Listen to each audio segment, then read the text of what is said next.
everyone, and welcome back to Quick Helper. Today I'll guide you through adding text to speech and CapCut PC. Let's start.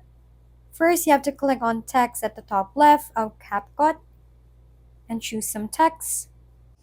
Even if you don't want the text to appear on the screen, you still need to add it initially. Click on the text in your timeline, then go to the right and make sure text is selected. Type in what you want the text to speech to say. Customize the text if you plan to keep it on screen.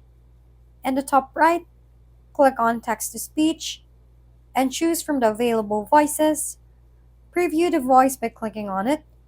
If you're satisfied, click on Start Reading in the bottom right to generate the audio track. You can choose to keep or delete the text afterward.